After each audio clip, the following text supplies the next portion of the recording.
But I don't let that eat me up. If it were an Eagle Rare 17, I would have shot myself in the head. But whoa, hold on. No, not that far. But I, have a dark sense of humor.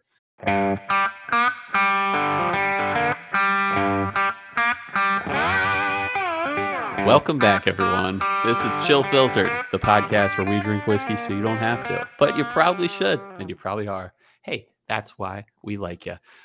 Welcome to another week. This week, we're drinking something special from James Beam Distillery. It's Knob Creek 10-year Rye. It's a recent offering from Knob Creek, and it's a higher rye than your average special limited. It's, they have some of their limited ryes.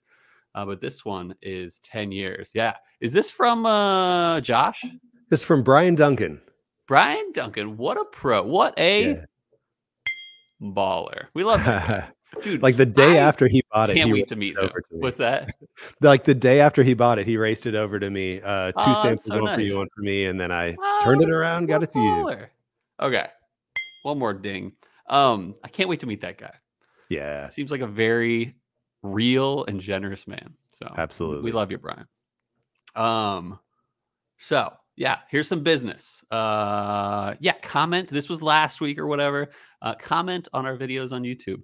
Hey, we love hearing from you. If you got something fun, you're like, whoa, I love when you did that, or hey, never spank a bottle again, or like something like that. If you have something to say, we're down to hear it. Comment on YouTube.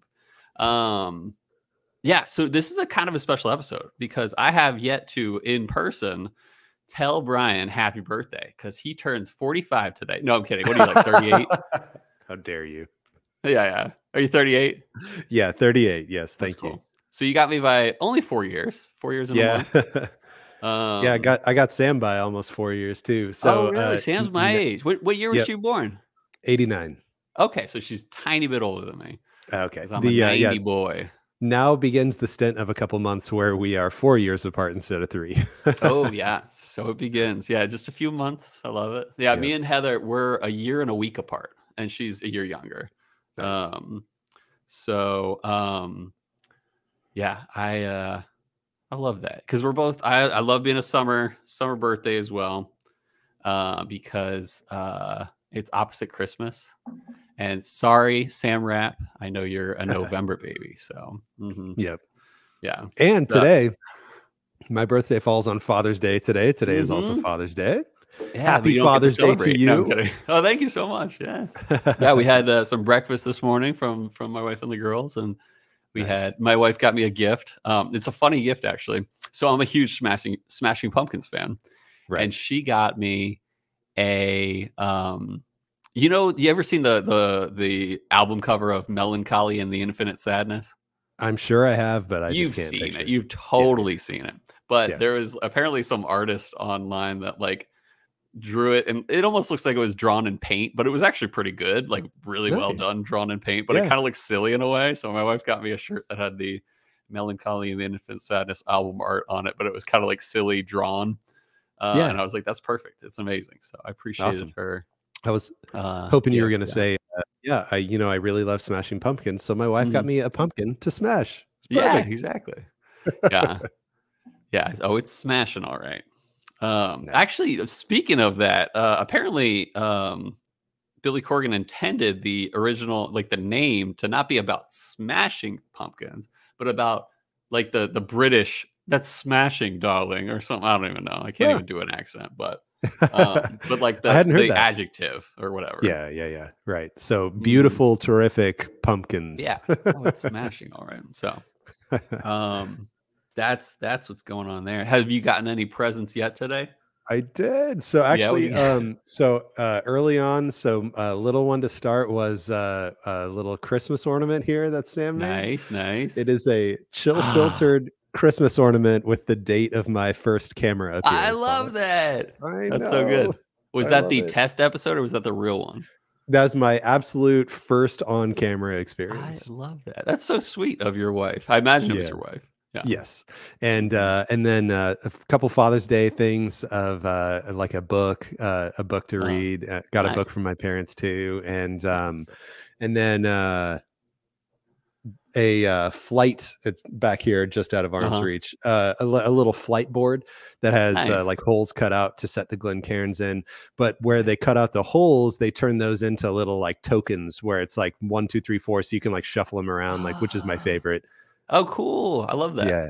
Yeah, man, that's a good gift. That's a good whiskey gift, especially with, like, if it were just a flight thing, that's like a decent gift. But with the cool things, that makes it a great gift. In addition to the circles where it says like first place, second place kind of stuff, there's other little circles with neck tags. So whoever poured your flight can put the neck tag on each bottle and flip it around, so it's there ready to be flipped around to tell you which number it corresponds to. So cool little neck dangly tags too. Yeah. Oh, you know what I got? Another present for Father's Day. Oh yeah. Foul North Batch 9, baby. How did they know? How nice. Yeah, exactly. How did they know? And it literally delivered on a Sunday morning. Wow. So I'll take it. Yeah, nice. It'll go well with my other Foul North bottles up there. So. And I guess you'll be waiting to open that till we review it soon, very soon. Yeah. Yeah. Although we are being sent samples, so I might drink that sample first. Oh yeah. But I'm gonna be drinking this, John. Yeah, for sure. Oh yeah. From what I've heard about this and the fruitiness of this, oh my gosh, like their initial description of it, reviews that I've read already, sounds like it's gonna be my favorite whiskey I've ever had. So, nice. Yeah, I mean, if it can outdo a batch 8, holy cow. And they said it was very fruity, so yeah. I loved the fruit on batch 8, like just unreal. Like it's gonna be hard to finish that bottle. What are you entry buzzing on? So I have a little box next to me here that has a little birthday bottle inside. So are you gonna entry buzz on that? Right. I have no idea what's in this box, so I wanted to keep it even, keep it easy, keep it low proof, nothing that's gonna like corrupt my future tastings here during this episode. Yeah, because there's poop in that box. So I wanted it to be good and nice and special, so I decided to go with Weller 12. Oh, very, very approachable and not overwhelming, and yet still amazing. Yep. Good celebration bottle and something that's not gonna change the way I taste for the rest of the day. So Sam opened that box ahead of time so she could look at the samples and everything like that, or you can kind of at least have the opportunity to look at the samples and pull them out. But did she tell you that there's poop in that box? She did. Yes, she did. Good. She took the poop out and she washed everything else inside that was covered in poop. So all the poop's gone now. Yeah. Okay, good. So I don't know why, but I kept trying to, in a way it's like not real at all, because I'm trying to like throw off Brian that I'm not really proud of the gift I got him. But I'm like, maybe I just got you poop in a box, so don't get too excited or something like that. So perfect. Yeah. So and I told you about the Cards Against Humanity thing where they literally sent like manure in a box. That's right. Yeah. They were like, you people will buy anything, so you give us like $10 and we will send you shit in a box. And like, you know, it was Cards Against Humanity at the time. They were doing all sorts of fun marketing stuff where like people were convinced like, okay, there might be like manure mixed with hay in there, but there might also be like a secret card in there, and the only way to get the card is to get the poop box. And no, it was literally only poop in a box. That's funny. Yeah, nothing special. I am entry buzzing on a talk about approachable. We did this for a drink along one time. It was a 10-year single barrel Templeton Rye, 10-year-old. I just said that, 104 proof. Really good. I feel remember like the that proof being is we got Peachios, if you don't remember that. Oh, cool. Peachio notes, and it is on point. Nice. I just remember I remember Templeton 10 I have a memory of it as like whenever I see it, I'm like, oh yeah, I know that is really good. And I also did not know that it was a single barrel though. And I have heard mixed reviews about the lower age stated Templeton stuff, but Templeton 10 at least it sounds like is a sweet spot. And some of their lower age stuff is like not even straight rye. There's so they've been known to add things to their rye Templeton, but not their single barrel 10-year. At least from what I hear. but this doesn't say. Yeah, it is straight rye. So we're good. Nice. Good. All right. So we only have so much time. Oh yeah, true. And I do want you to open your birthday present for me. So let me know when you're done. I'm pulling up my pour right now. All right, I got a box bringing here. it on the screen. It's not poop in a box. It's not poop in a bottle. Let me poop in a bottle. Nice. Yeah, that'd be funny. It's like just it feels like a full bottle, but it's just poop in there. Cole Sebald's poop whiskey. Yep. All right, there's samples. I'm pulling samples out. Okay. Samples. There's a fun story behind this too. Stuff. I'm going through layers. Layers. Oh my. Yep. It is a 13th Colony Rye single barrel, presumably. Yep. Mm-hmm. Oh man, I got some layers to get through. So tell me the story. What's the story? So we got so here's the story, is that you reached out to me a few weeks back and said, hey, Colorado's getting a single barrel rye from 13th Colony. It's like the first release of 13th Colony in the state, basically, or something like that, or at least the first single barrel pick for the whole state. And I was like, and I texted you back. What did I say? Something like, I'm on it, or like, I'll reach out to my dudes. Yeah. And then if you remember, what did I tell you about this bottle? What did I tell you after I like let you down with the news? What did I say? You basically just said like, oh yeah, my guys said it all got gobbled up right away. Yeah. So all gone. I said basically they give it to their best customers or something like that. And the joke was that I didn't lie. Because one of my so huge shout out to Justin at Clicks Liquor in Fountain, Colorado, because I was treated like a king by that guy. And even when I lived in Colorado, that guy treated me amazing. Check out Clicks, connected with Patriots Liquor, connected with Veterans Liquor, all over Colorado Springs area. And they're amazing. So, he set 2 aside for me. And my mom went and picked them up and shipped them to me via courier, of course. And it is a 140.02, just barely over hazmat, 8.5 year. It is dark as crap. You see how dark that John is? This is the classic 13th Colony motor oil over here. Exactly. Goodness. So yours is bottle 31, I believe. Mine is 32. Yes. And so why don't we sip this? This isn't our official pour of the day, but if you would like, you can wait if you'd like. No, this is obviously happening immediately. Okay, good. Yeah. God, that's so funny. It is hazmat by 0.02. Yeah, it is. If you look at the percentage, it is 70.01 proof. Yeah. So it's just barely.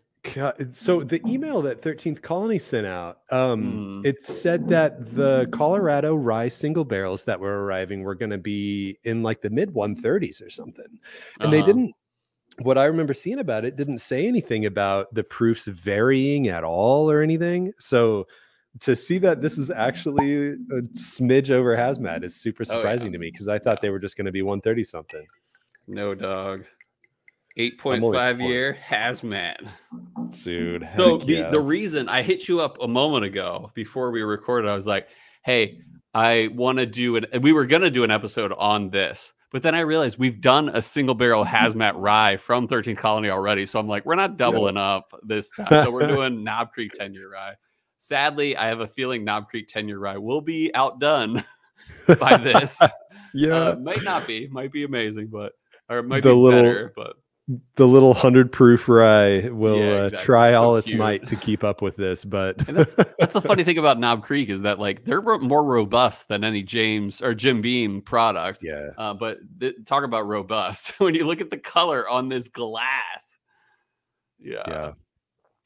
And man, for being a rye and everything, this still has that deep like brown sugar pecan thing going on too.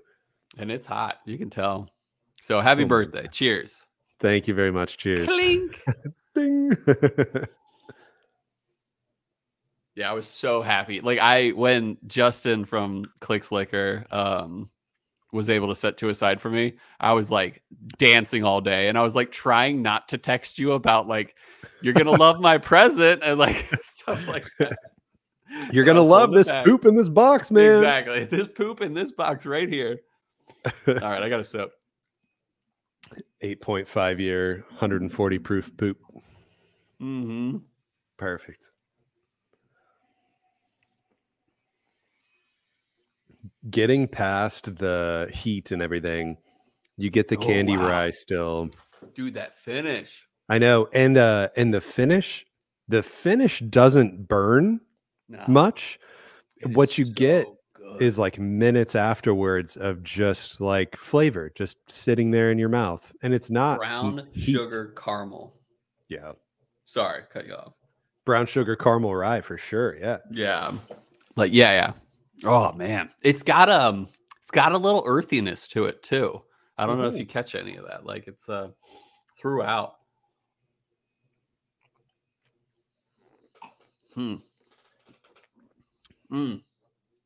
Dang. That's good. Oh man. And I'm gonna have to do this next to my old one too. Oh yeah, for sure. This is different. I don't remember the one that you gave me that had as many earthy notes. I haven't sipped it in a long time either. I remember your sentiment about my previous one was that it was one of the candiest candy ryes you've ever had. Like so top three candy rye. This is candy, but it's definitely more chewy caramel than your typical hard candy. Yeah.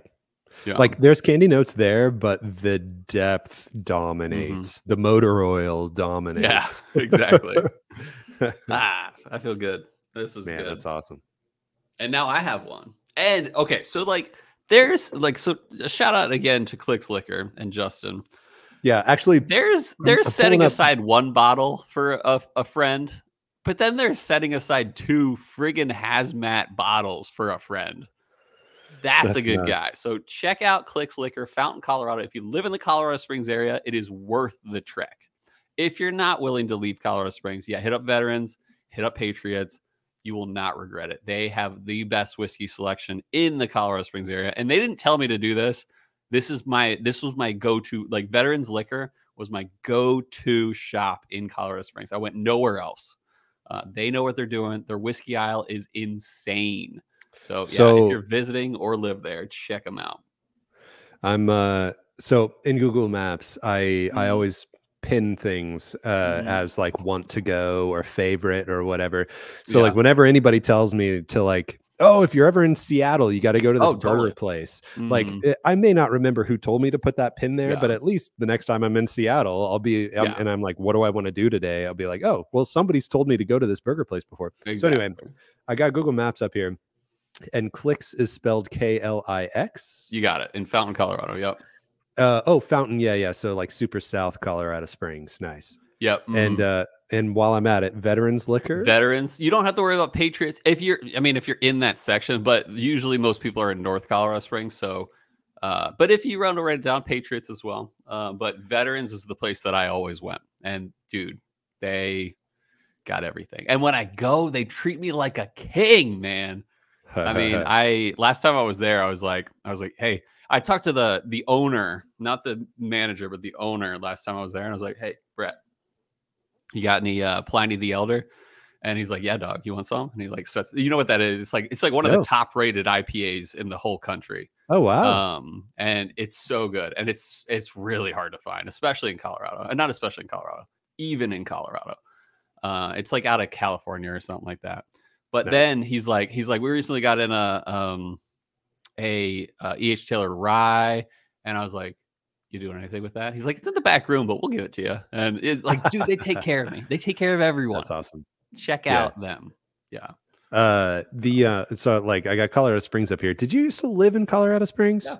About 3 years in continuity, but I've lived there probably 5 or 6 years total. Yeah. My parents live I don't know why I asked. You've lived everywhere, but additional pins that I have in Colorado Springs are to the Spirits Distillery. Yeah. I didn't know that was Colorado Springs though. I thought that was Boulder. Well, there's one in Colorado Springs I'm staring at right now. Sold. Yeah. Yeah. And did you ever go to a cocktail bar called Illusion? ALLUSION? Never. No. Where is it? Is it downtown? It might be new. I don't know, but it's another pin. So somebody's told me to go to Illusion Cocktail Bar in Colorado Springs before. So Cork and Cask and Cork, I think it's called. Check that out. Ooh. Look that up. One last note on this. I'm getting a smidge of herbalness from the rye that is almost like it reminds me of like pine. Like I get that. Yeah, but not overwhelmingly. Like not like Driftless Glen pine. Yeah, not at all. Definitely. And it was just on the nose too. I was smelling it. I was like, am I getting like a pine tree, or is it just because we're talking about Colorado right now? So if you go to Cork and Cask, found it. So put that on your John. Nice. But the owner there, Lucas used to work at a place called Bourbon Brothers, which was a nicer whiskey bar in North Colorado Springs. Yeah. And they had a lot of stuff. And I used to go there, like sometimes just on my own and just like talk to Lucas, who knew his stuff. Absolutely. And Lucas was literally the dude that led me to going to trying Eagle Rare 17 for the first time. Without Lucas, we might not be here right now. I'm serious, because if it weren't for Lucas, I wouldn't have drank Eagle Rare 17. If I hadn't drank Eagle Rare 17, I wouldn't have written a blog and worked at a liquor or a whiskey bar. If I didn't work at a whiskey bar and write a blog, then I wouldn't have started a podcast. So a lot of things would have gone out of trajectory if it weren't for Lucas. So Lucas owns Cork and Cask now. He's got so many good things. Last time I was there, or one of the most recent times I was there, I was moving from Wisconsin to Phoenix. And he remembered me, and it was like great to catch up and stuff. And I was like, dude, I'm moving. So I literally have every bottle with me in my car. And so I was like, have you ever had E.H. Taylor Cured Oak? And he's like, nope. And so I was like, dude, let's drink. And so I like brought my bottle to drink with him, and we shared a Cured Oak together. And so it was like a really special moment. So that's cool. Yeah, he's a good guy. I forgot to say, I'm testing out my new setup here. Yeah, we didn't even mention that. Yeah. In case YouTube viewers didn't notice, or if you're just listening on audio, maybe pull up the YouTube feed real quick and let me know what you think, because I'm borrowing a really nice camera from a buddy, Bryce, and just giving it a shot here. As you could tell, when I held up something to the camera earlier, it actually focused on my on the bottle and on my fingers, and I'm in the dining room now too. Yeah, yours. I've noticed yours always does a good job. But anyway, I'm in the dining room now too with the new whiskey wall behind me and everything. I got some organization to do back here. Maybe put some different bottles up front and everything. And actually, I got all the good stuff directly behind me. So you won't even be able to see that collection. I know. I see an art bag. Yeah, nice. That looks good. Anyway, let me know what y'all think. Yeah. So yesterday, yesterday was like a semi weird drop in Virginia. They basically were like, we're putting out all these barrel picks tomorrow, Saturday, like not tomorrow, but earlier in the week, they were like, Saturday will be a barrel pick selection, or not a selection, but like release week. And none of them were like super calling my name. Like the best option they had, which was a good option, but it wasn't, I never got it, was Wilderness Trail. I believe it was a 7 or 8 year, I think bourbon, maybe. No way. I don't even know. No way. Was it really 7 or 8 year? I gotta look it up now. But it was nothing was like 5 years. Crazy. Yeah. And let me look it up. Oh, here it is. Wilderness Trail. No, it was just a wheated bourbon private barrel. No age statement. But those I was like, usually... maybe I'll go get that one. And so yesterday I show up, and apparently they did like they somewhat announced, but really didn't really announce that there was a like a drop at the same time. They're like, hey, but if you show up, you'll also get this. And I come like 4 minutes after the opening. No one's in line. And apparently they had a George T. Stagg that was a picked up lottery item. And I missed it by like 4 or 5 minutes. And like no one was in line apparently. Like normally you do drops in Virginia and people are in line, but like no one was really impressed by the list. So I don't think anyone. But and then they said the first person in line wasn't concerned with it, so it went to the second dude in line.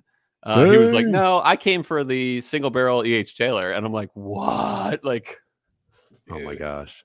Like you want E.H. Taylor single barrel ×2 in age. And then cast strength, and then antique collection. I don't know. I can just continue. That's funny. On, but, I remember a story from you a while back where you were saying there was when they do the drops where it's like at 1 o'clock on a Tuesday, they send out a message and they're like, "This store right now," and like there was like insider info where certain people knew people, and so like they would be there at the store ready to go or whatever. So I just assumed that somebody was going to know there was going to be a George T. Stagg already. Too. Maybe that's not as documented on the inside, but there are still like people still know inside information. But yeah, I would have thought the same thing, that there would have been plenty of people. I would have waited at 3 a.m. for a George T. Stagg. I know. You know, I would have waited 7 hours for that, John. But yeah, I missed it by 5 minutes. But I don't let that eat me up. If it were an Eagle Rare 17, I would have shot myself in the head. But whoa, hold on. No, not that far, but I, have a dark sense of humor. But yeah. Did they say for sure that the first person in line like rolled up at like 2 minutes to open? I don't know. Okay, because he could have been there for an hour. Well, no, but he here's passed the thing. on it. Yeah, he passed on it. That's the thing. Yeah. And here's the other thing is that I got there 4 minutes after the hour and there was no line at all. Yeah. And normally when I show up 7 or like 10, 12 minutes after the hour, the line goes around a whole aisle. Yeah. So, yeah. But it's okay. I don't beat myself up for George T. Stagg. Yeah. It would have been dope-tastic. And it would have been the make my year surprise. But it happens. So totally. And the 2023 George T. Stagg is not the best George T. Stagg ever. So it's not a 2016 144.1, one of the best bourbons I've ever had in my life. I don't know how I'm ever going to get to try that if I ever will. You should seek it out. I don't know what do you think that would run for on a secondary? Over 2,000. I think. I mean, you got a birthday coming up, in a year. So so start saving. Reach out to you to help me with the secondary search, and then yeah, maybe not. Maybe it'll be poop in a box. yeah. Maybe instead next year, instead of the poop in a box route, you'll go the 2016 George T. Stagg. Like, hey, did you get that 2016? Oh, did I accidentally say what your present was? Oh no. Yeah. And then you'll be let down this year, as opposed to this year where you were like, oh, this is not poop in a box. Yeah. So you were excited. I was excited. Thank you very much again. And thank you to Clicks Liquors. Clicks something? Justin at Clicks Liquors. Yeah. Love that guy. Dude, Justin has been my dog for so long. This is a big favor that he threw for me. And I'm just like, dude, thank you so much. I mean, does he know about the podcast? Friggin' bottles. He does, yeah. Nice. And he was a big when I wrote the blog on basically if you were to retitle the blog, it would be how I got Eagle Rare 17 at retail in 2015. Yeah. He was like all over that blog and he didn't know it until we got the bottle. But we didn't call him Justin. We called him Steve and the blog for protection reasons. So he didn't get doxxed, So anyway. All right. We're going a little long, but the history is a little short today, so it's all good. You have anything to say before we move over to history segment? I do not. Just happy Father's Day to all the fathers out there and everything. Yeah. And, hope y'all had a good day. And as Dramhound said, especially the girl dads. But we love Bryce, we love Miles, we love whoever else might have had a boy in the process of being a father. But especially those girl dads out there. Shout out. Yeah. All right. We'll be right back right after this quick break.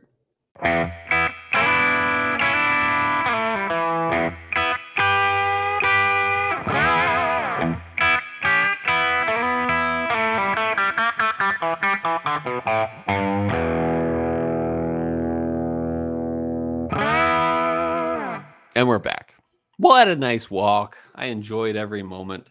Let's get into some history. Really quick notes to get to. Either yesterday or a week ago, depending on when this episode comes out. Hope you guys had a fun drink along. That time. I imagine I want to drink at this point in time, in the real time of recording. I want to drink the JT Mellick. Are you cool with that? Yes. Okay, cool. Yeah. Because I'm really intrigued by that. It is a higher proof rice whiskey. And the one that I had prior that was sent by, who sent it? Oh, nice. Right there. Yeah. Leek. Ben Leek. Yeah. Ben Leek. Blew my mind. Like, if it were a bourbon, it would have been like, holy crap. If it were a bourbon, it would have been like as good as this 13th Colony, in my opinion. It was so good.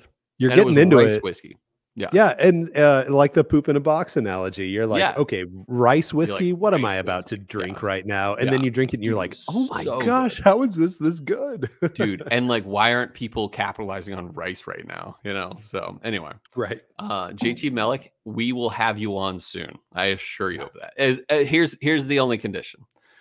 JT Mellick, we will have you on as long as our drink along is as good as the last one we drank. And it looks as good because it's a dark looking, decently aged rice whiskey. So hope you guys enjoy the show, because you might watch right now. And but dude, I'm serious. Like, as soon as the drink along's over and it's as good as the last one, or even close to as good as the last one, I'm reaching out and just being like, hey, we want you on. We want to do everything with you guys. For sure. Okay. Knob Creek 10-year Rye. Hey, that's the name of the episode. This is not our first Knob Creek Rye episode, or Knob Creek episode. Surprisingly, this is only our 5th out of 312-ish episodes. We've only done 4 prior episodes of Knob Creek products. Early on, we did episode 10. We did the Cask Strength 2018 limited edition rye. Episode 58, 48 episodes later, we did their twice barreled special edition rye. Episode 70, we did their 25th anniversary bourbon. And the most recent one we've done was a Bryan Rapp joint. At least he sent it in. It was episode 249 was Knob Creek 15-year bourbon. So let's get into some Knob Creek history. Don't have a lot today, but it's good enough, especially that we went a little long on the Shootin the Breeze segment. Knob Creek is a distinctively a Jim Beam product. A line from Booker No, the prior master distiller who worked at the Claremont, Kentucky distiller for 41 years. He started when he was 21. And then eventually became master distiller. And it wasn't like a surprise. Like, dude was a No, and the No's were descendants of Beam. And then how that works is one of Beam's daughters married a No, N-O-E, in case you're wondering, and helped with the business. And so the No's are like the Beam family now, at least for Jim Beam Distillery. But you'll see Beams throughout, like Parker Beam, from Heaven Hill and like stuff like that. Like, you'll see Beams left and right in the whiskey world, which is like they have bourbon in their blood.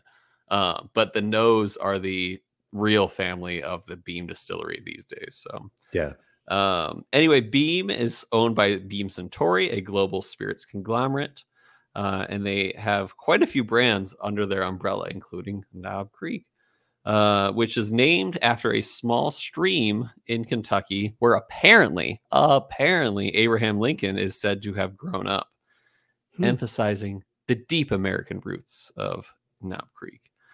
Booker No introduced the line in the early 1990s to give a more bold and robust offering from the distillery.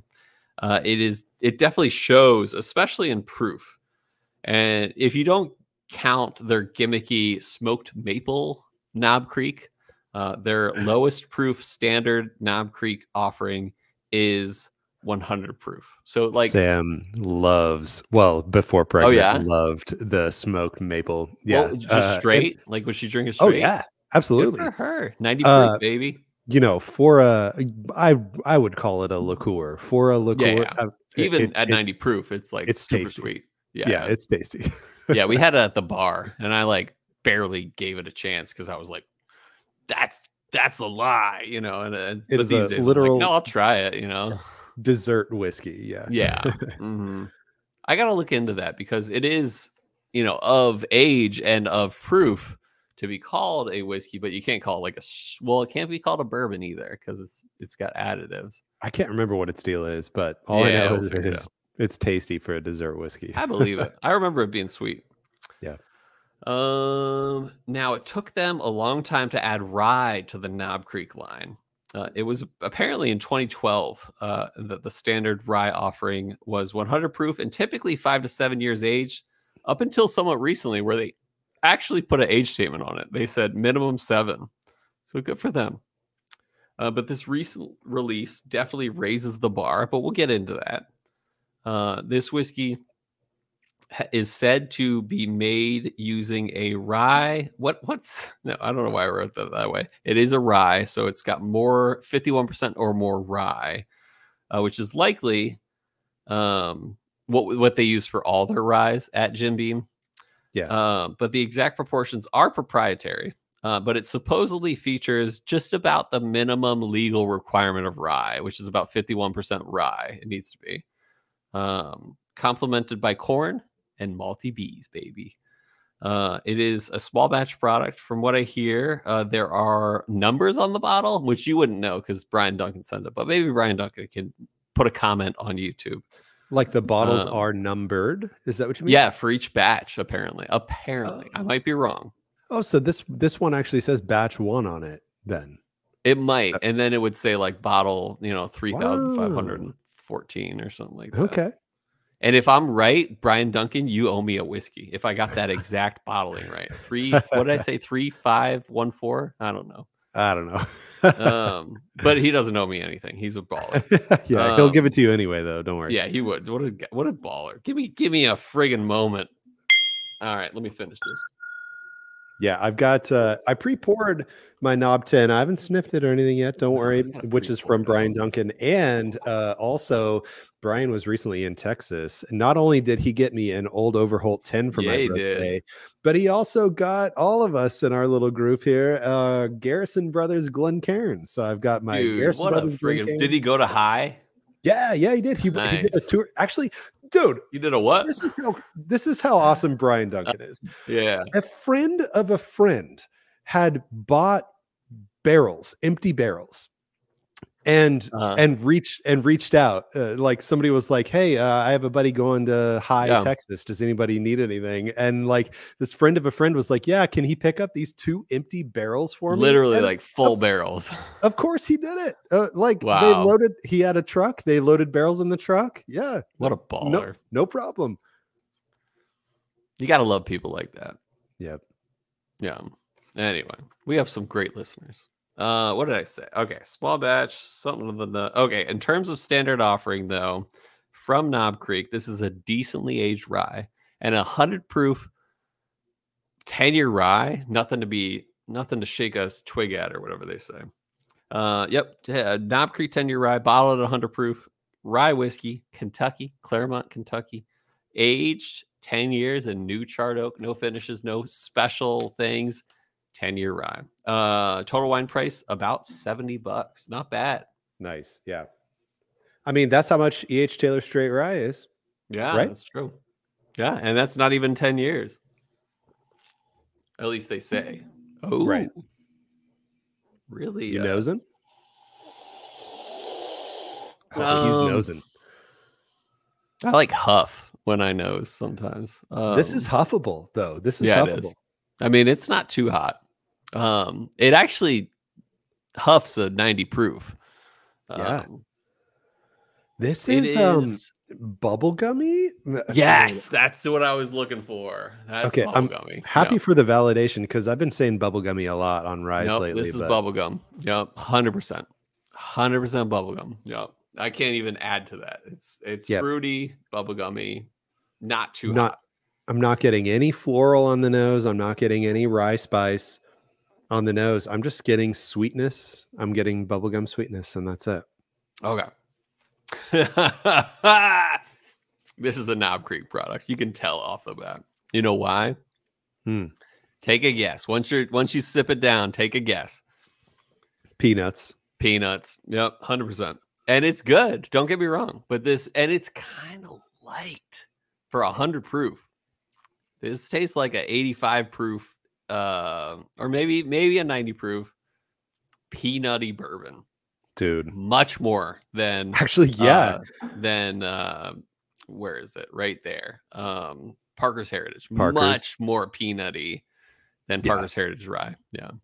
This, if you gave me this blind, and I'm sure eventually we'll have samples in the sample pool for a blind reentry buzz, but I would have zero doubt in my mind that this was a bourbon, and I would never in a million years guess this was a rye.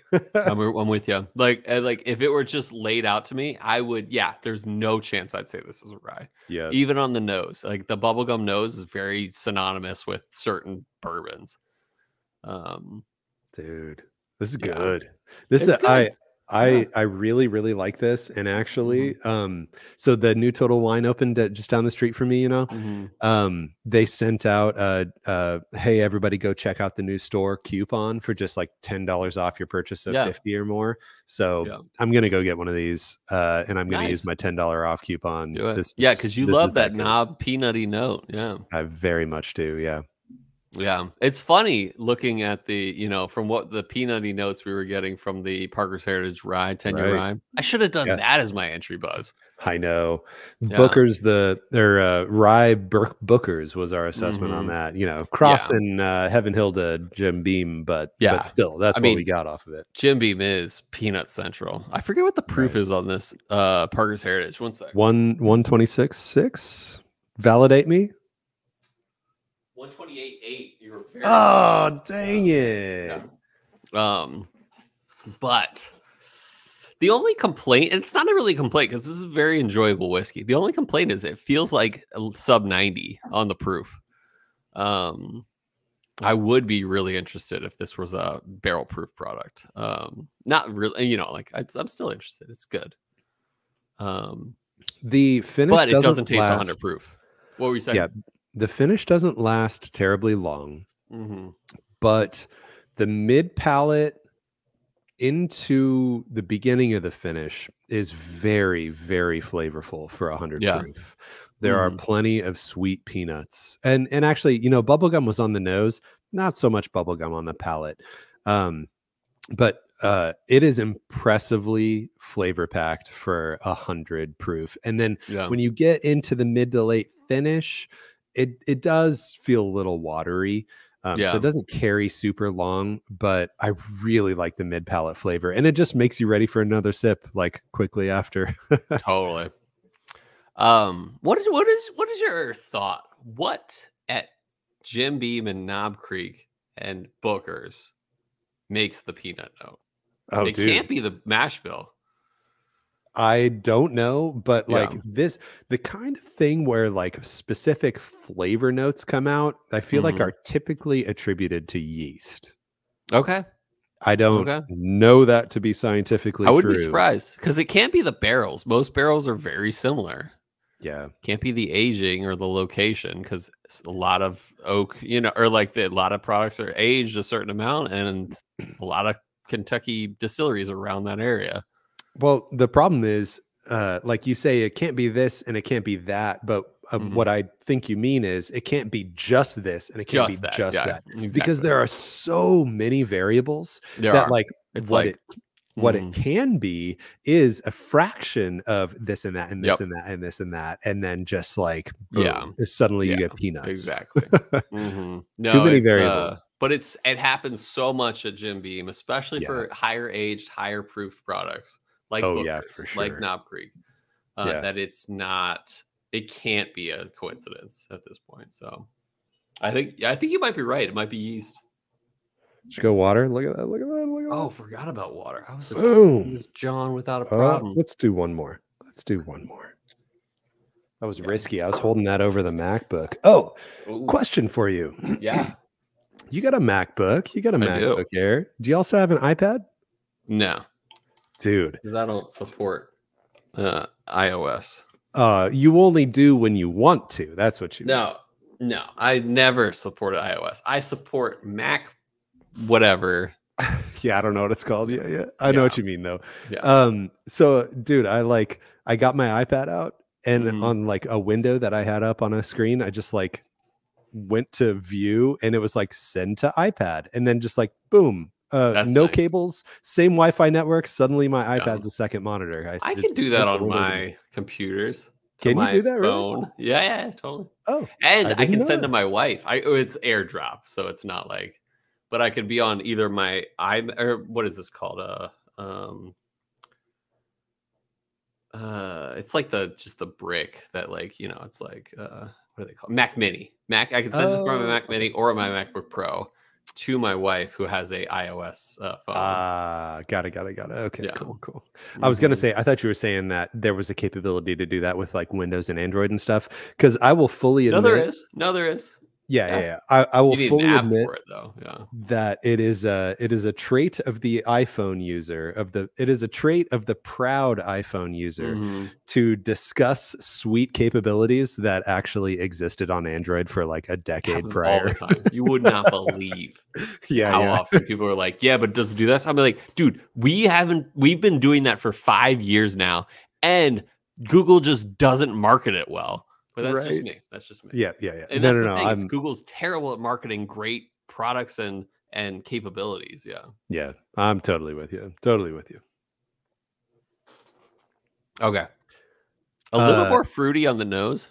Yeah. A little less peanut on the palate, but still, predominantly peanut.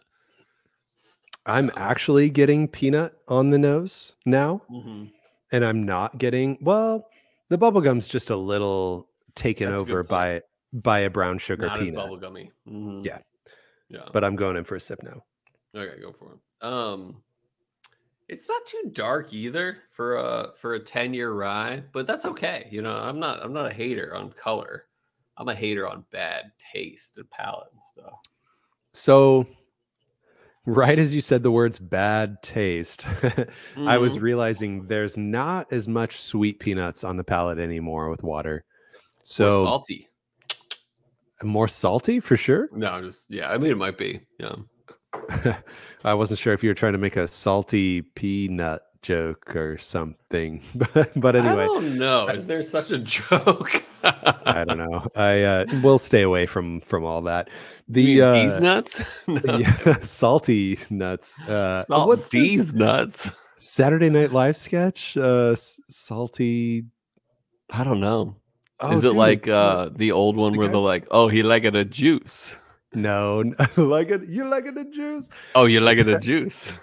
No, it's the NPR skit, and they're NPR, and they're talking about salty sweaty balls. That's what it is. It's sweaty balls. That's funny. It was like Terry Gross or something like that. Taste these sweaty balls. No, it's the hilarious dude from, well, he's on 30 Rock. He's like the CEO. Big boss man. Alec Baldwin. Alec Baldwin, yeah.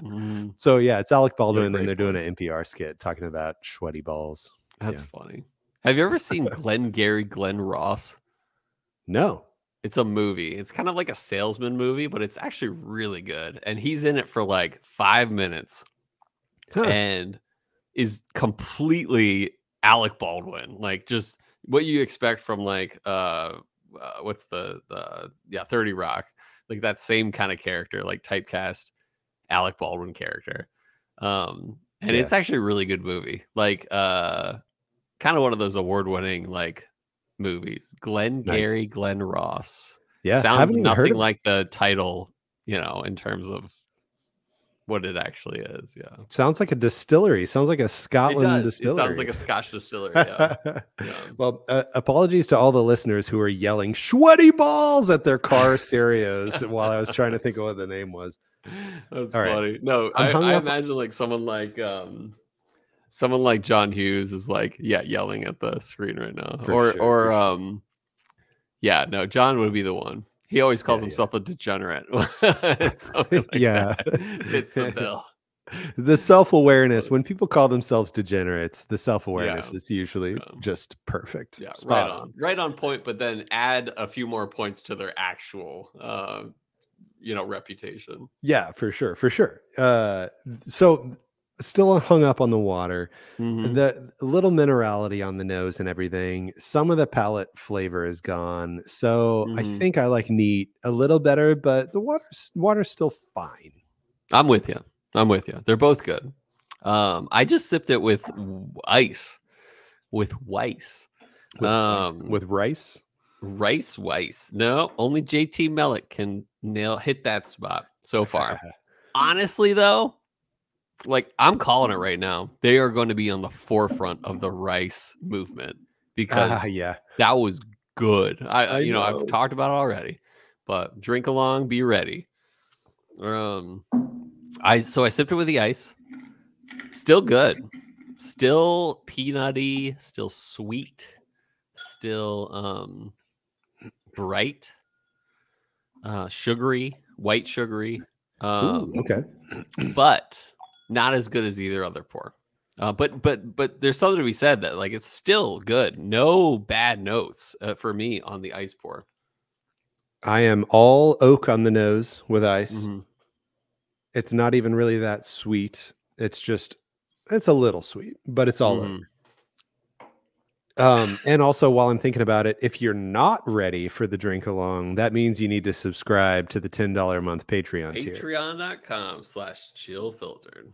Boom. That's true.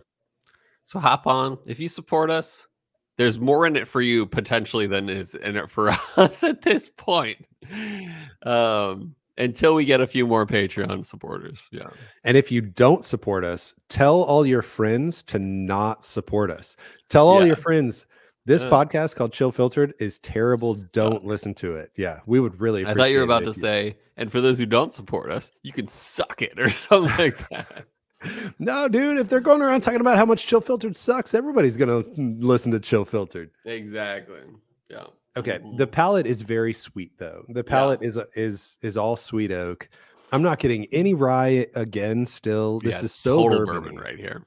Yeah. Which makes sense if it is a minimum, minimum requirement rye at like 51%. Like Sazerac Baby Saz reads like almost a bourbon, but you could tell it's a rye. At least I think I can, but it is a good bourbon. Yeah. If it were a bourbon. Now, funny enough, the bubble gum is finally here on the palate with right. ice. There's a little bubble gum. Yeah. I do like this is a back patio summertime sipper with ice. Goes well with ice. Yeah. And actually, I'll go as far to say I like ice more than water. So I think I am neat ice water. Impressive that it can handle some ice. Not all American whiskeys can. Yeah. All right, let's think about score. Rating scale. I just got an email from Salad and Go, and I just got a little depressed. You have lived in Virginia for how long? Almost over 2.5 years now. And you love Salad and Go so much you haven't unsubscribed yet. Heck yeah. Because I still keep up with what they do. It's a support thing. I will continue to send you a selfie every time I go to the Salad and Go drive-thru. And I will continue to send you. Screw you, man. I want that right now. No, I'm kidding. Yeah.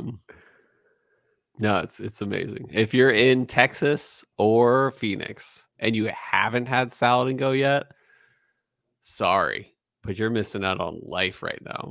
You're missing out on savings too, man. If you want to spend like something for a Chipotle burrito sized wrap of breakfast burrito, chicken Caesar salad or something. Good, dude, they're so cheap. Yeah. Dude, it's just and no wonder they've like exploded as a company because cheap, quick, amazing, and then here's the kicker: salad. I don't know, man. Like it's crazy. Covered in salad dressing. At least it's semi-healthy. Maybe cover me salad dressing. You know what I'm saying? Semi-healthy, maybe. Yeah. All right, let's talk about rating. Yeah, rating. And I'm trying to stay level-headed here. I really want to give an accurate rating of this. Yeah. Do I think that this clearly stands out? No. I think it is good and I like it a lot, but there's nothing about it that actually stands out to me. So for me, this has more pros than cons, and it has some positive, memorable features about how unique it is, that it's a rye, but it tastes like a bourbon. I think it's pretty cool.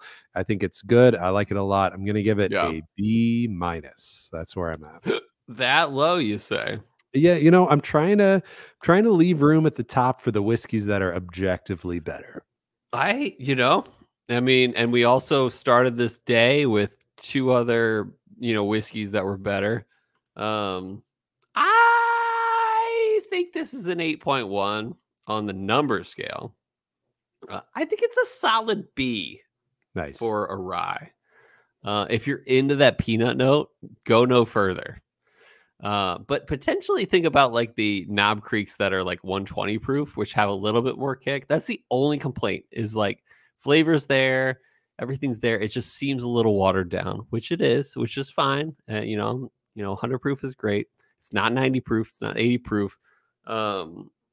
But yeah, I say, what I went with. So B on the scale. I went a little higher than you, but it is impressive that this pour can go 3 ways. But there's one more thing to discuss. Knob Creek has a bourbon rye blend, a Bur Rye coming out. Did you know about this? I had no idea. And I was frantically Googling. I'm not seeing anything definitive, very clear, but I believe that is something on the order of 115 proof. I don't think it has an age statement, and it is a bourbon rye blend, and that is a new product that would be coming out later this year. Yeah. So you get the proof. So with as bourbony as this rye is, it makes me think that the 115 proof Bur Rye is, still going to be very bourbony, but it's going to have that little bit extra proof. So this Knob Creek 10-year Rye, I literally said I'm going to go buy one. That's how much I actually like it and want to have it on my shelf. But it makes me even more excited for the higher proof Bur Rye that's coming out. And remind me, what was the exact proof again? 120? Well, so I, quick Google, and I'm not actually seeing exactly what it is, but I swear it was something in the 1-teens. So 1-teens, baby. Yeah. Hey, we're in the 1-teens. No, we're not. We're in the 120s in terms of year. But by year, I mean 2020s. Yeah, right. What year is it? Don't listen to anything I just said out loud. Anyway, now that we've given our ratings, I think it's time for our next segment of the show. One section segment that we like to call Whiskey World News.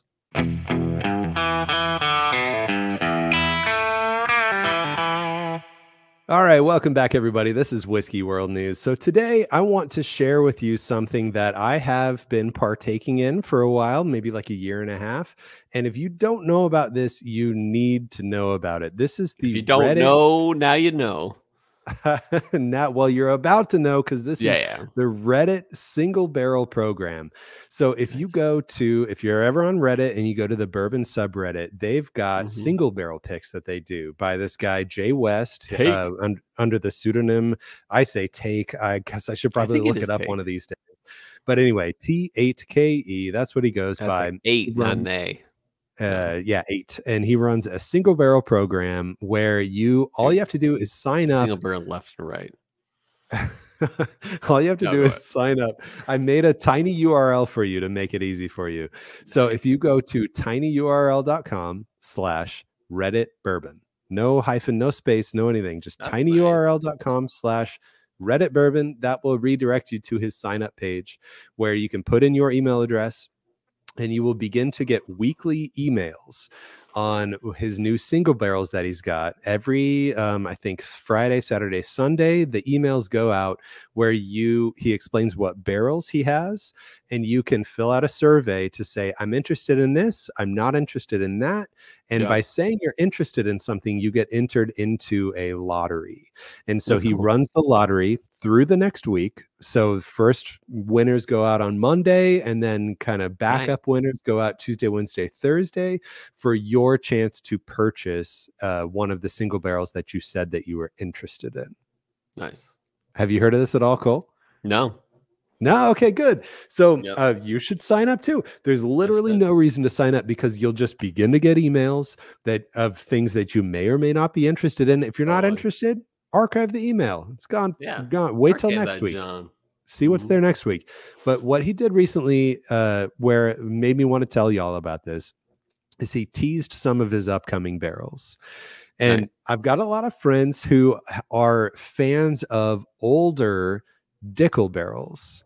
So, the older Dickel barrels. Yeah, some people like older Dickel. Dude, so young Dickel, meh. Older Dickel, you sound very experienced. Oh, nice. Okay, I'm glad you've sampled the Dickel, but 16-year Dickel, Guero or whatever, was pretty good. Oh, actually, now that you mention it, and you know who that was from? God, who was that from? That was from friggin' Brian Duncan. Man, this is what a call this the Brian Duncan episode, man. So anyway, this is like this is an episode where we haven't talked about Ben Klepsig yet, but Brian. Oh Duncan no, you did it this week. Oh, I did. Yeah, Ben Klepsig better look out. He's got Brian Duncan coming up behind him. Ben Klepsig, don't worry, we still love you. You better send me a Garrison Brothers Glencairn though. You better send me a Four Roses single barrel proof without any issue. No, I'm kidding. Yeah, like I know. Brian Duncan did. No, we love you, Ben. All right. Don't you worry your little heart.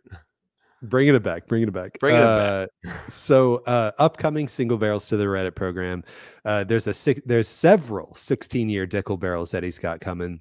Nice. There are a whole bunch of rare character single barrels that he's got coming, and he teased that some of them are hazmat, which is very rare for a rare character. Some of them, he's got a TKO coming out. If you know, you know. These TKOs. You don't know, now you know. Yeah, well, I'll explain a little bit so that you at least know a little bit. The TKOs are a Tennessee rye. It's theorized to be an experimental Dickel rye mash bill, but it was aged on Coy Hill. It was aged in a Coy Hill warehouse. So they are a little higher proof. Tennessee, baby. And I can personally attest to TKOs being fantastic. So he's got one of those on the way. He's got some stuff. And an exceptional series, another new rare character exceptional series coming out, which one of those is in the drink along coming up. If you've got drink along samples in your back pocket, one of those. Or no, Kentucky malt, baby. Yeah. 65% malt, 35% corn. And he's working with Ben Holiday also. There's some Ben Holiday single barrels. I think he said they put out some good stuff out of Canada. Yeah, for sure.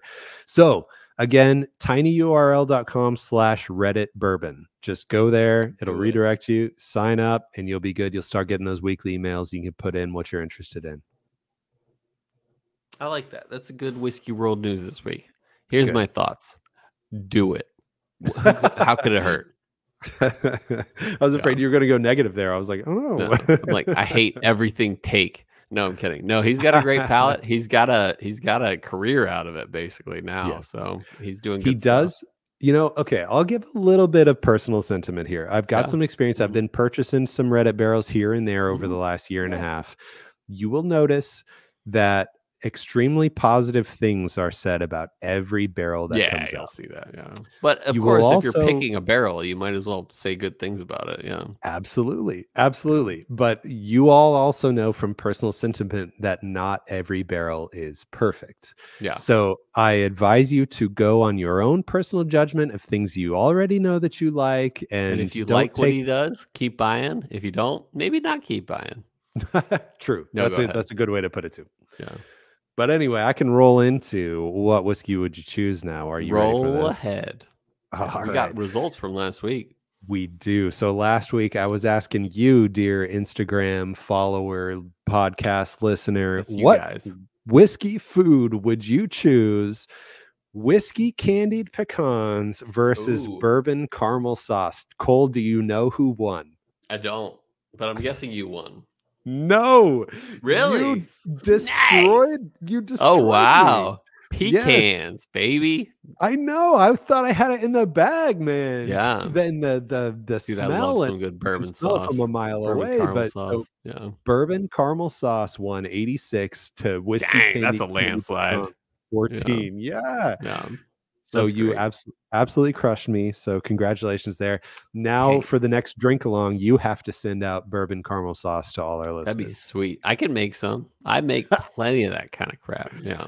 Maybe I should fill up a Boston Round full of whiskey bourbon caramel sauce. Yeah. Absolutely.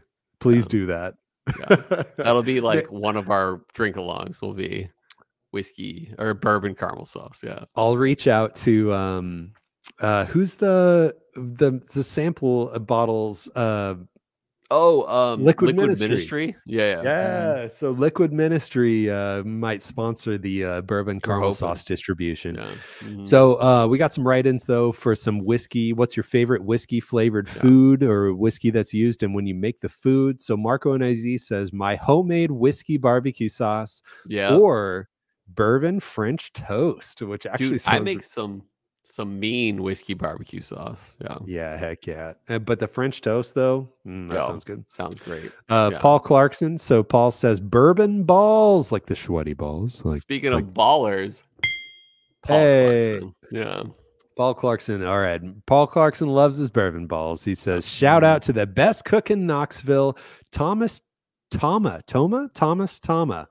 So it's funny he says that because one of my favorite tattoo artists is Tomas. Anyway, well, apparently he Knoxville, makes bourbon great balls. Accents down in Eastern Kentucky or Eastern Tennessee. Sorry. All right, Whiskey Drinking Panda wrote in. He says, I cook a mean bourbon sugar glazed carrot dish for Thanksgiving. If there's one thing that was going to get me to eat carrots, it's probably a bourbon glaze. Joey T, send me that recipe. Seriously, like not even joking. Send me that recipe. Nice. And maybe for Secret Sampler, he can put some bourbon glazed carrots in a sample bottle. Perfect. With carrots, baby. Right. Madtown Marketer, the obligatory Ben Klepsig shout out. He made the cut. Whiskey butter sauce on bread pudding, which sounds really good too. Does sound really good. Bro Aska Testwasa, last one here, says, I make bourbon banana pancakes. Big fan. And extra shout out to the special pancakes, which is what I got this morning. I got some peanut butter chocolate chip pancakes made by a wife, man. She's like 9 months pregnant and she makes you that goodness. What a wife. Good stuff. Shout out to Sam. Shout out to Sam. Oh, Sam gets a ding. How do I not ding Sam? I can ding her. Excuse me, sir. Sir. So funny story. This is somewhat, I don't want to relate it to this because it sounds really weird. So when I was a Christian, like really sheltered child when I grew up. And the phrase, I'd tap that. Didn't know it meant what it actually meant. Okay. I thought it meant like, I'd seek that out. I'd like pursue that, kind of thing. Didn't mean that for the record. How many years did you say that before you found out what it was? It was only like a year, but I remember saying about another Christian woman at one point, I'd tap that. And all these other dudes are like, I'm sorry, what? Oh no. Oh. And so I was like, oh, is that not what it means? And that shows how sheltered I was growing up. Yeah. Oh, okay. Did you find out then in that moment? Yes, they told me very quickly. So like everybody didn't go home afterwards thinking about how Cole and said make that. fun of me. Yeah. Oh my gosh. Well, I'm glad you at least found out when that happened. Dude, I was so sheltered growing up. It's okay though. I don't mind. So That's learned a great lot of story, fun things. Man. Speaking of which, we talked about a few episodes ago. Cards Against Humanity. Boy, does that game show how much I was sheltered growing up. Yeah. Right. Yeah, I can imagine. Yeah. Except you never bought the poop in a box, man. Yeah. Bummer. Yeah, exactly. But I don't have to be sheltered to know how poop in a box goes. So anyone can do that. Anyone can enjoy that luxury. Enjoy. I love how you use the word enjoy there. That was perfect. Exactly. All right. So now my question for you is What whiskey in your collection is your birthday pour? So I don't want to hear what your dream birthday pour is. I want to hear what whiskey you already own that's sitting on your shelf behind you right now. What are you pouring on your birthday? So normally I'd say like antique collection goodness.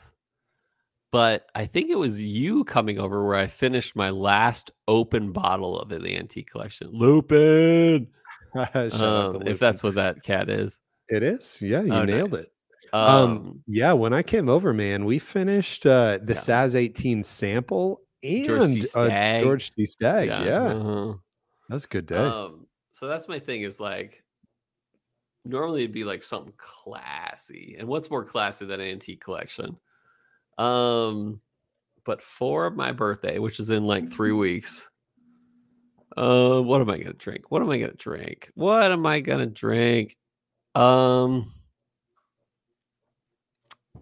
That's a good question because I'm not gonna crack the bottles that I'm like saving. But I don't know. All right, maybe while you think. Yeah, you go ahead. I hopped up and grabbed behind me the William LaRue Weller. That's a good one. As you were saying, not BTAC, I was like, it's gotta be BTAC. And this is just absolutely delicious. And I had read some mixed reviews about like the 2023 release, which is the one that I have. And I was like, man, I don't know. Should I like see if I have a buddy who has a 2022 who wants a 2023 and then let me try a different one. But it's like, this is the one that I got. This is the one that I have. This is mine. I'm opening it, and I'm so glad I did. I think the reviews that I read about 2023 is that it's a little extra on the like earthy depth. Yeah, dude, stuff William going LaRue on can be earthy. Yeah, and like a little like funky and everything. And so, and I love that so much. I'm so glad I have this one. This is stewed fruits and a little earthy funky. It's so good. Dude, 2015, William LaRue Weller, I can only remember as like pure earthy. It was great. It was good though. Love it. Which is crazy for a wheated bourbon. I know. Yeah. Earthy, funky. It's supposed to be sweet. Yeah. Okay. What would I choose? Well, so you've got some unopened bottles that you're saving for occasions. I do. I have a few. This seems like Blanton straight from the barrel territory. Except both of my bottles are like saved for a special occasion at this point. I was actually, that literally crossed my mind as soon as you said it. Yeah. I am probably just Stagg, this guy right here. The one that's open. Yeah.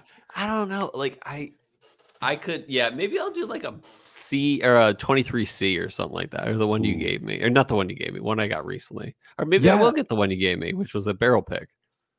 You have a 20. Oh, actually, that's great. Why don't you do that? The single barrel pick. Totally. Yeah, that'd be a fun one to open for your birthday. Yeah, you have a 23C though? Oh, he's hopping up.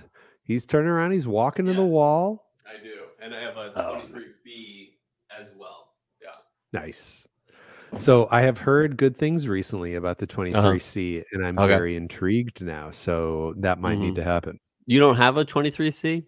I do not. Oh, we should share it. Yeah, absolutely. I do not, and I am also soon to be not going out searching for whiskey anymore at all because I am soon to have a child.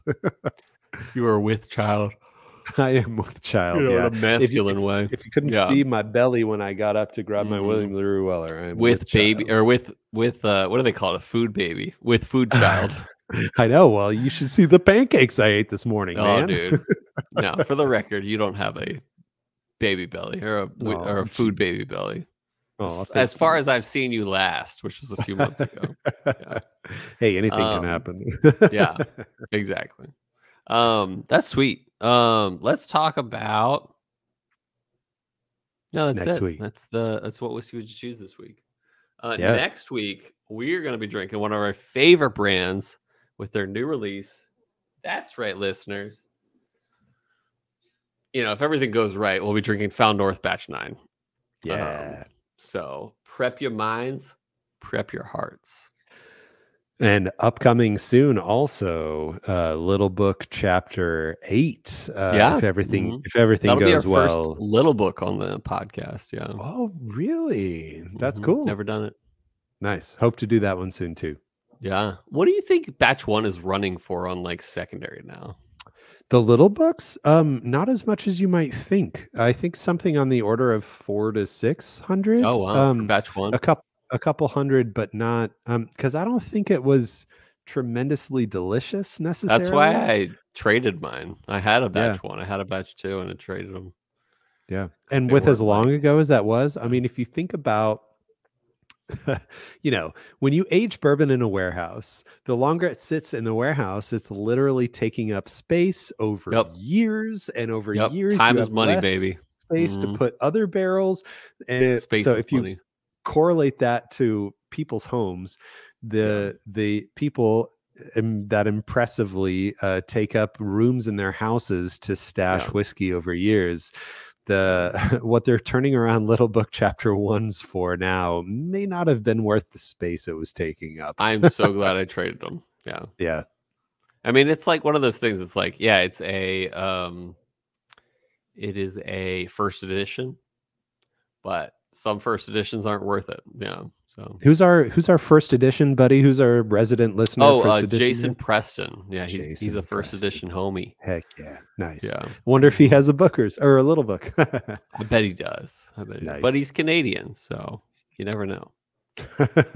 Dude, he's got so many. Like when Bernheim Barrel Proof came out, it was like he snagged a ton of first editions. Yeah. Nice. I imagine they'll be great. Yeah. I think so too. In a few years for sure. That's actually the one that I like cared to grab an extra, and I have an unopened Bernheim Batch 1 because I think it's good. On certain days, I like it more than Larceny Barrel Proof, and it's just a little bit funkier. Yeah, wheat whiskey, baby. Yeah. So, all right, guys, we appreciate you. This might be our last. It might not be our last episode with Brian full time. I mean, not full time. Like, we're gonna send him to part time after that. No, Brian before Brian's paternity leave, for the record. Right. So I hope you can wish Brian well wishes with his new chickpea child. Oh, thank you. And of course, I hope everything goes well with that. And I hope to be, continuing to be able to record episodes soon after and everything. Obviously I'm going to need a little time, but this means a lot to me and I really enjoy this so much. So I hope to be back as soon as possible. No, take your time, but we'll take you back whenever you're willing to. But I hope that our listeners will also love, what do you call it? We're hoping at this point. I hope that we can still intend to bring on some fun new guest co-hosts like John Hughes, Ben Klepton, maybe some others. Yeah. But I hope our listeners will love those episodes as well. And I hope it works out easily. So nice. But most of all, listeners and viewers, we hope that our love of spirits lifted your spirits.